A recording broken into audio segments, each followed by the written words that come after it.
아이가 안 생기고 그런 말이 없지만은 사라의 생리가 끝난 것이죠. 그러면 하나님의 절대성보다는 인간적인 체험을 더 신뢰할 수 있습니다. 생리가 없다는 것은 아기를 못 가진다는 것, 그것은 누구나 다 아는 사실이니까 아마 사라가 하나님을 못 믿는다 하기보다는 자기 자신이 끝났다 그렇게 생각하면서 그래도 하나님의 뜻은 아브라함에게 자손이 생기는 것이고 자기에게는 희망이 없지만 하나님의 뜻이나 아브라함의 후사가 생기는 것은 중요한 일이다 생각해서 자기에게 있는 여종 하갈을 아브라함에게 들어가게 한 것 같습니다. 그래서 하갈이 아이를 갖게 되니까 문제가 되는 것이죠. 그런 것 보면 여자의 심리가 애국의 여자나 이스라엘 여자나 한국의 여자나 아마 전 세계의 여자가 다 비슷한 것 같습니다. 아기를 못 낳았다고 해서 사례를 멸시하고 우습게 여기고 또 아기를 가졌다고 뻐기고 하는 것을 성경이 진솔하게 기록하고 있고 또 한편 짚고 넘어갈 것은 아브라함이 한때 가나안 땅에 보내심을 받았으면 가나안 땅에 머물러 있었으면 괜찮을 텐데 흉년이 들었다고 해서 먹고 살 것을 걱정하여 애굽으로 갔다가 아내를 빼앗기는 화를 당한 것이죠. 그때의 애굽 바로 왕이 사례를 빼앗아가는 대신에 아마 여종을 보내주었던 것이 아닌가 생각해 봅니다. 그런데 지금까지 보면 끝까지 애를 먹이는 것입니다. 사람이 중요한 실수를 하게 되면 실수가 단번에 끝나는 수도 있지만 또 한편으로 두고두고 오래 갈 수도 있습니다. 그래서 괜히 하나님을 믿지 않고 하나님을 믿었으면 흉년이 들거나 말거나 하나님께 보내셨는데 흉년이 든다고 굶어 죽게 하겠습니까? 믿고 가나안 땅에 살았으면 될 텐데 인간적 판단으로 애굽에 갔던 것이 아내를 빼앗기는 수모를 당하기도 하고 남자로서 자기 아내를 자기 여동생이라고 거짓말하는 그런 수치를 남기기도 하고 사례를 빼앗아가는 대신에 하갈이라는 여종을 아마도 바로가 준 것 같은데 그 여자가 두고두고 문제가 된 것이죠. 1절 보면 아브라함의 아내 사례는 출산하지 못하였고 그에게 한 여종이 있으니 애굽 사람이요 이름은 하갈이라. 사례가 아브라함에게 이르되 여호와께서 내 출산을 허락하지 아니하셨으니 그 말 속에는 생리가 끊어졌다고 봐야 하겠죠. 원하건대 내 여종에게 들어가라. 내가 혹 그로 말미암아 자녀를 얻을까 하노라 하며 아브라함이 사라의 말을 들으니라. 이런 때는 여자의 말을 너무나 잘 듣는 것도 문제가 되는 것 같습니다. 여자에게 있어서는 질투심이라는 것은 동서양이 잘 아는 사실입니다. 사례가 아브라함의 후손이 있어야 한다는 그런 열망이 오죽했으면 몸종을 아브라함의 방에 들여보냈겠습니까? 아브라함도 어쩌면 사례도 그 점을 대단히 염려해서 자기 생리가 끊어지는 것을 보고 하갈을 남편 방에 들여보내는 것 굉장히 이건 쉽지 않은 일이죠. 그런데 그렇게까지 한 것입니다.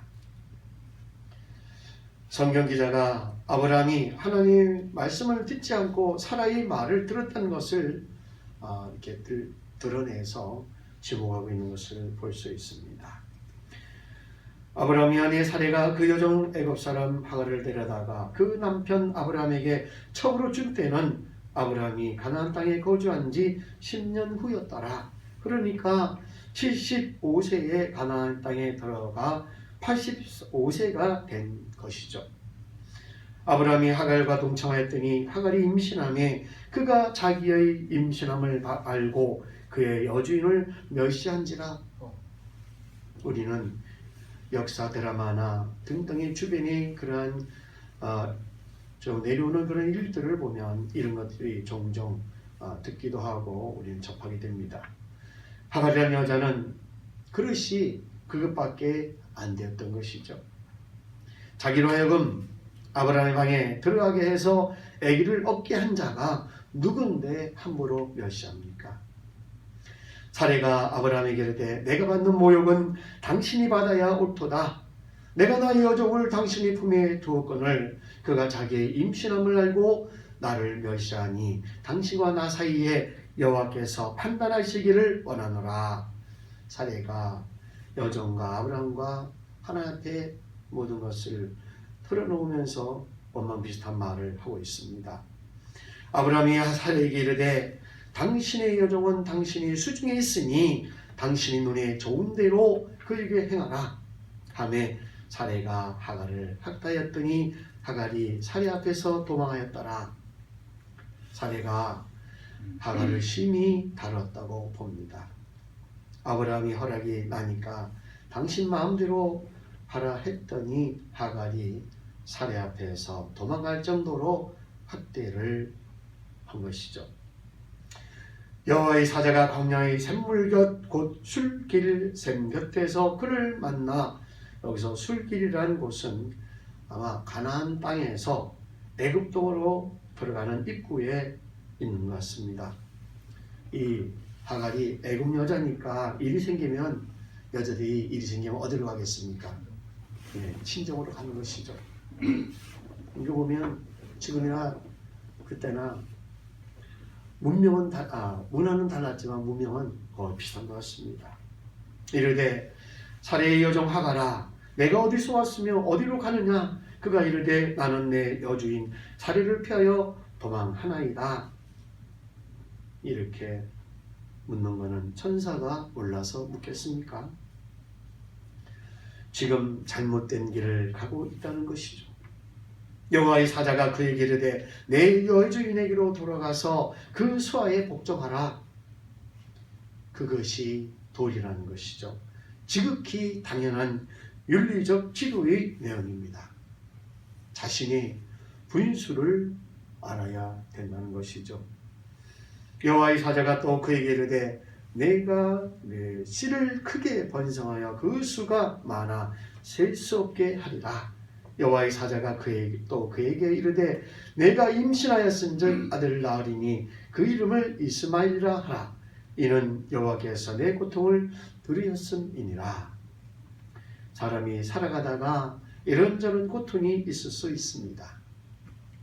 귀신이 와서 고통 있게 하는 경우도 있고 사람이 우리를 힘들게 하는 경우도 있고, 그럴 때마다 하나님은 그 고통을 보시고 들으시는 분이십니다.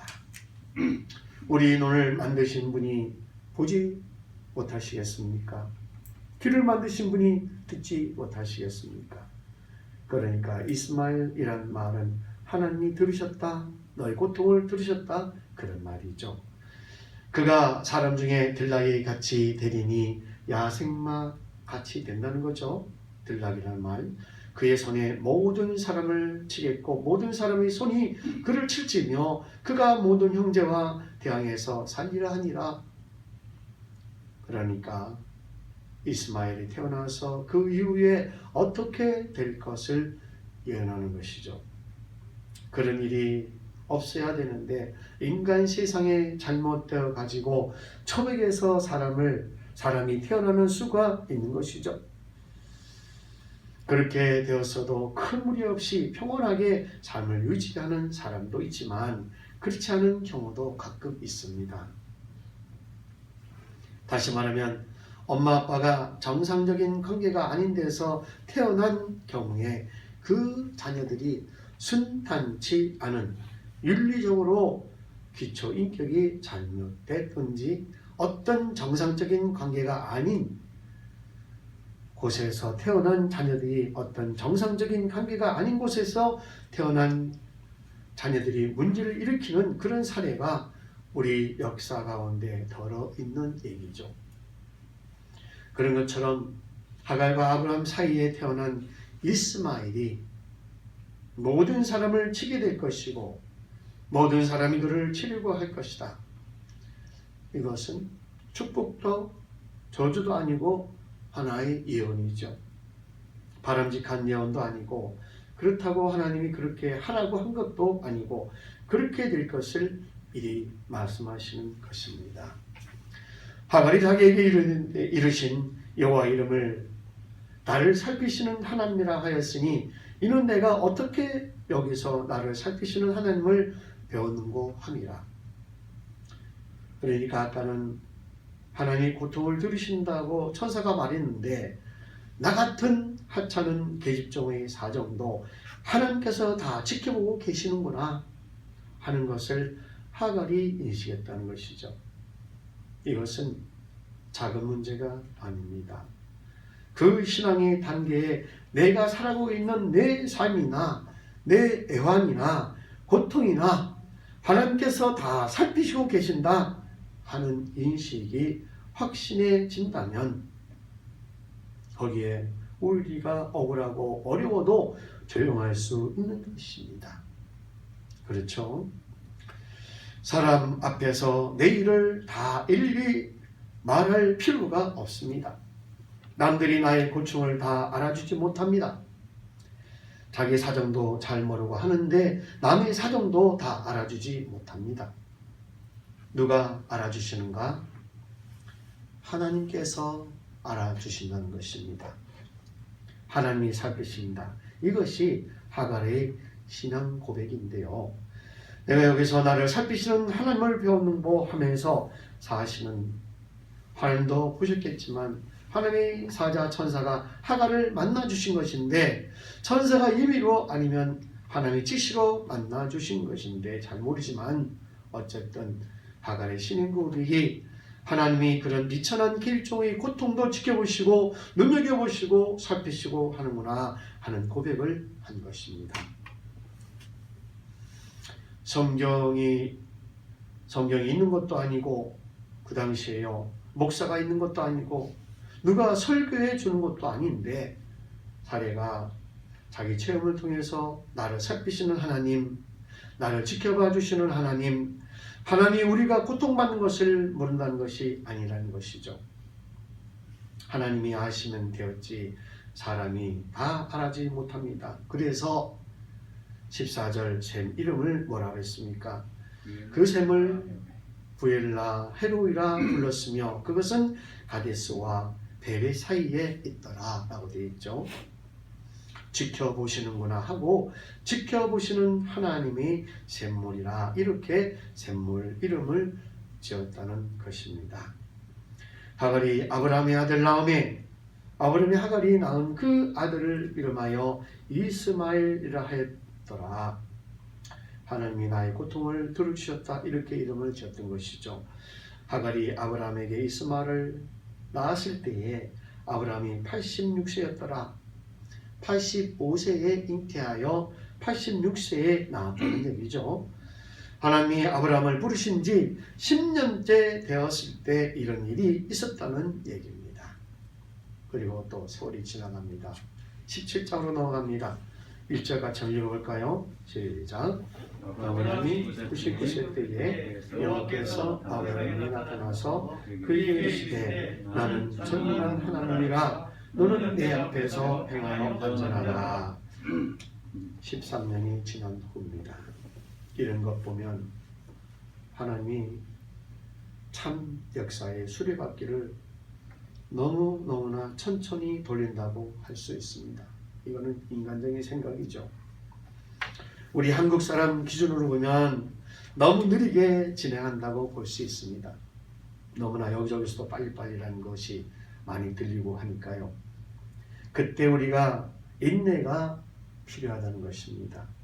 그래서 믿음이라는 것은 인내가 기본입니다. 사랑도 인내입니다. 오래 참는 것이죠. 75세에 불러놓고 99세, 100세에게 아들을 주셨으니까 25년 지나서 주신 것 아닙니까? 하나님은 인간의 욕심대로 빨리빨리 되기를 바란다는 것은 이거는 불경건한 소리라고 봅니다. 아브라함 99세 때 하나님께서 나타나셔서 얼마나 시험 들었겠습니까? 아니 10년 대에도 안 주시는데 11년 시작하여 20년 되어도 안 주시니까 하나님께서 끝까지 시험하십니다.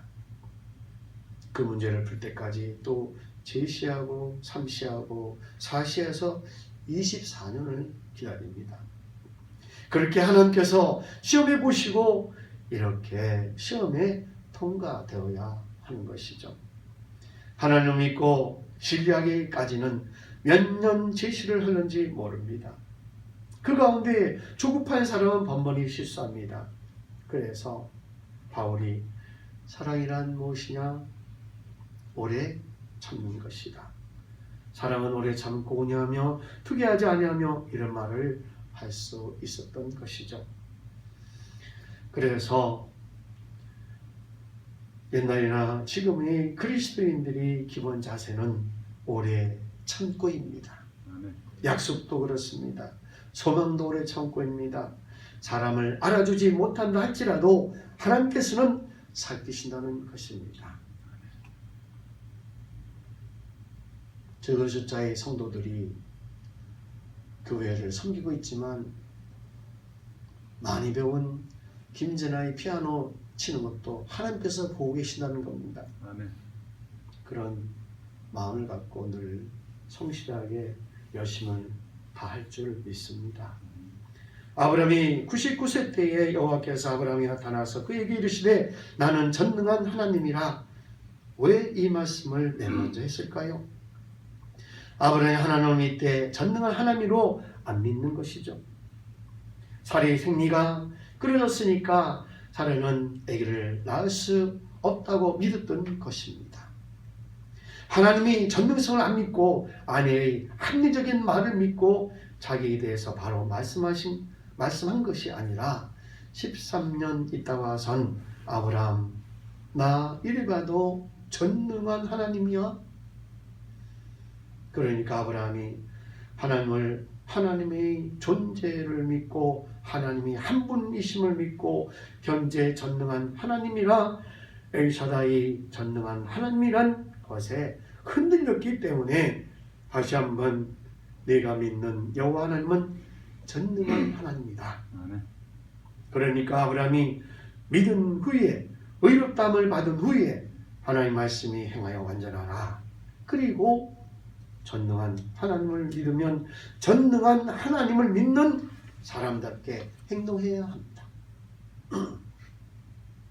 내가 내 언약을 나와 너 사이에 두어 너를 크게 번성하게 하리라 하시니 번성하기 전에 하나라도 주세요. 하나도 안 주시면서 번성한다고 하니 참 딱한 얘기죠. 아브라함에겐 기막힐 이야기입니다. 우리가 전과 중간과 끝을 우리는 성경을 통해 다 알고 있지만 지금 처음부터 중간에 이어지는 그런 과정에서의 아브라함 심정이 어떻겠습니까? 보라, 아브라함이 엎드렸더니 하나님이 또 그에게 말씀하여 이르시되 보라 내 언약이 너와 함께 있으니 너는 여러 민족의 아버지가 될지라. 이것도 한 사람이 아비도 안 되었는데 어떻게 열국의 아비가 될 수 있겠습니까?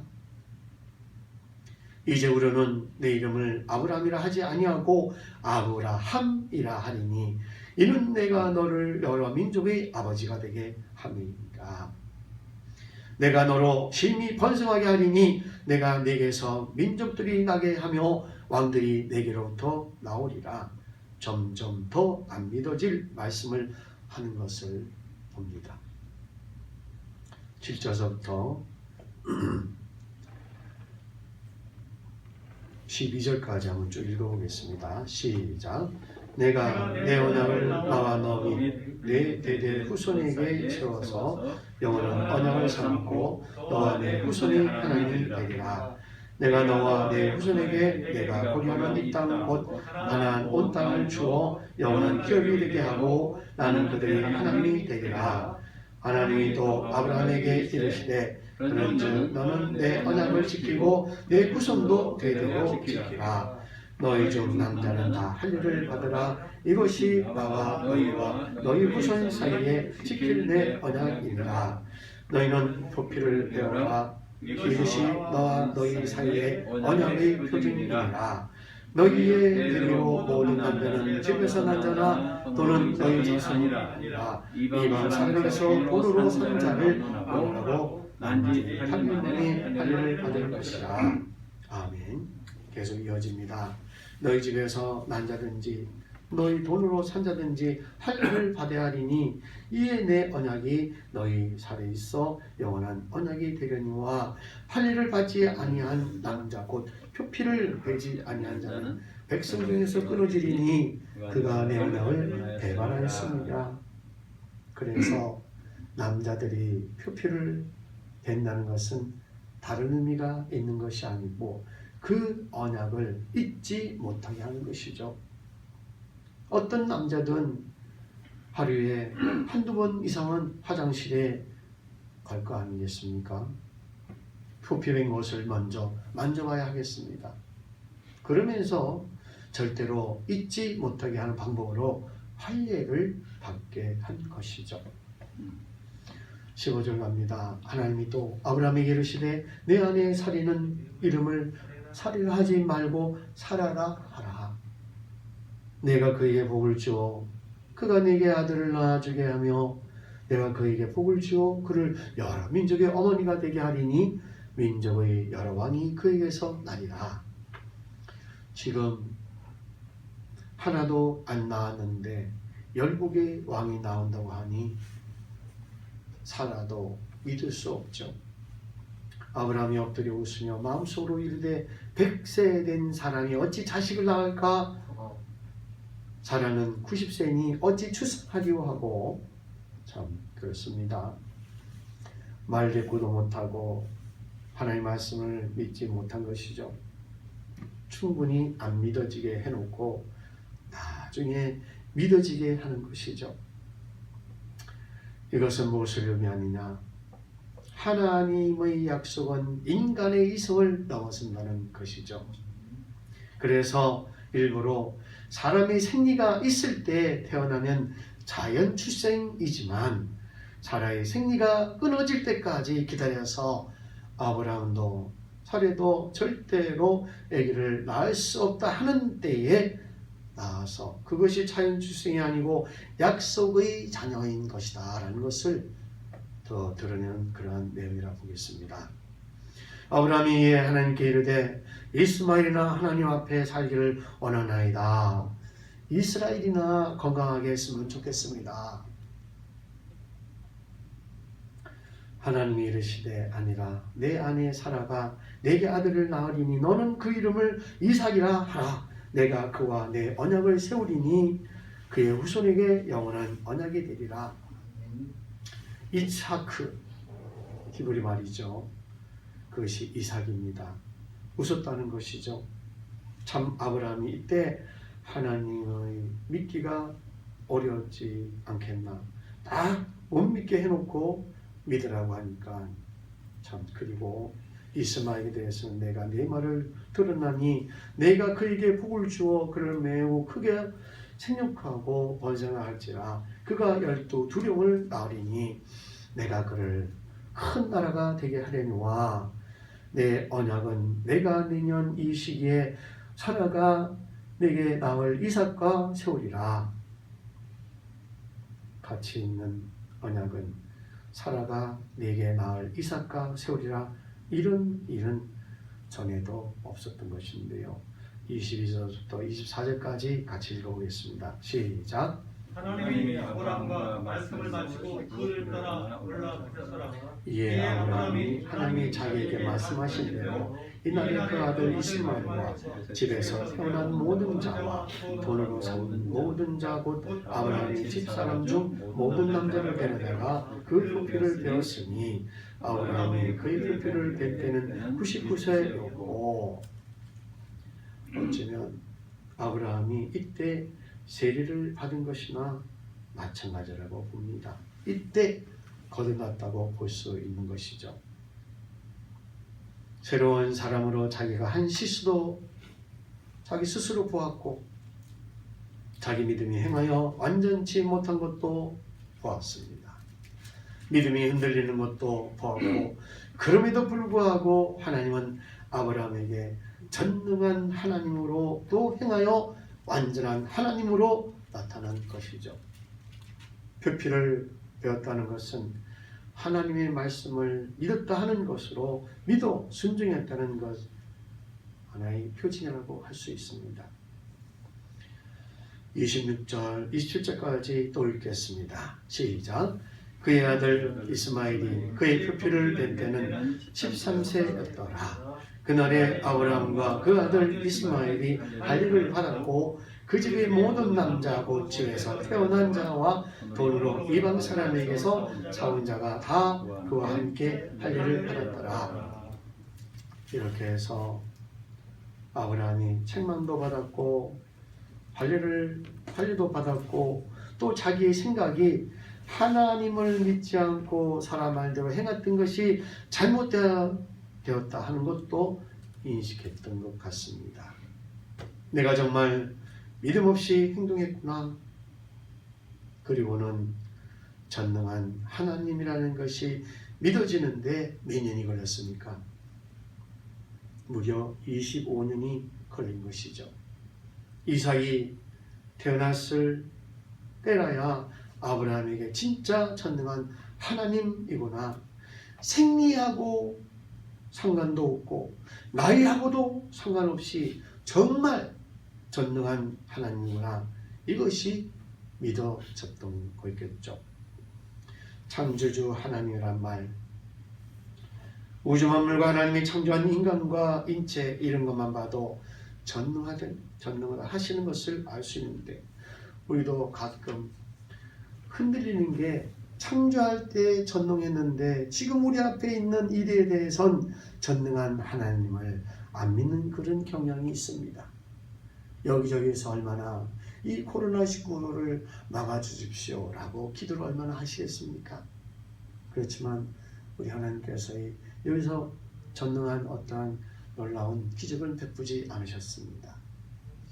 지금도 전능하시고 그때도 전능하시고 하나님은 변함없이 똑같은데 불구하고 지금도 이런 일을 하시겠구나. 하나님의 뜻이 아니니까 안 하시는 것이지 하나님의 뜻이라면 전능하시다는 것을 우리는 믿어야 하는 것이죠. 그러니까 아브라함이 얼마나 훌륭한 사람입니까? 그 훌륭한 사람임에도 불구하고 때로는 흔들릴 수 있는 것이죠. 하나님의 전능하심을 의심하고 그 약속을 의심하고 인간적이고 합리적인 방법을 택하고 하는 그러한 방법을 따라하는 그런 아브라함의 약한 모습을 보게 되는 것입니다. 그래서 우리가 다시 한번 창세기 같이 읽었던 16장 17장을 보면서 하나님이 13년 후에 아브라함을 찾아와서 다시 한번 하나님의 전능하심을 믿어라. 이런 하나님의 체험을 통해서 아브라함이 체험을 통해서 하나님은 전능하시다라는 것을 믿었으면 좋겠다라는 것이죠. 사람들이 일반적으로 경험할 수 없지만은 아브라함이 경험을 통해서 하나님은 하시고자 하시면 하나님의 뜻이라면 하나님은 인간의 상상을 넘어서는 비이성적인 분이 아니고 초이성적인 분이시다. 우리의 합리적인 이성을 초월하시는 분이시다 하는 것을 우리에게 보여주는 것입니다. 요한복음에 가보게 되면 예수님의 초월성, 그 사물의 질을 초월하고 양을 초월하고 시간을 초월하고 공간을 초월하고 타고난 운명도 초월하고 죽음도 초월하고 자연 법칙도 초월하고 모든 것을 초월하는 우리 인간의 이성과 합리성을 초월하는 그런 하나님 예수님을 보여주신 것을 우리는 읽을 수 있습니다. 여기에 반해서 서양 사람들은요, 아리스토텔레스의 합리적 사고에 길들여 있기 때문에 초월적인 하나님을 잘못 믿고 있어요. 그래서 성경에 있는 모든 기사를 신화로 돌리는 그 신화 속에서 그냥 교훈만 얻으면 되지 그 신화를 실제로 문자로 믿을 필요가 없다 해서 독일 신학자 중에 루돌프 불트만이라는 사람은요, 비신화와 신학, 성경이 너무 신화적으로 꾸며져 있는데 이 신화를 싹 베어내고 실제로 역사적 예수, 신화적 예수 그리스도화된 예수는 말고 실제로 예수는 어떤 분이냐 이런 것을 찾아내야 한다. 예수님이 이 신화적인 내용을 너무 많이 가지고 있다. 이러한 무리한 소리를 하는 것입니다. 볼트만은 그런 것이 아니라 대부분이 독일 신학자들이 그 모양입니다. 그래서 성경은 우리에게 하나님이 기본으로 합리적이지만은 그 합리를 초월할 때가 있다. 이런 모습을 보여주고 그 언약을 현실 때문에 깜빡깜빡하니까 잊어버리고 하니까 매번 화장실 갈 때마다 확인하게 되도록 육체의 표를 하는 할례를 받게 하라는 특단의 조치를 할 수 있죠.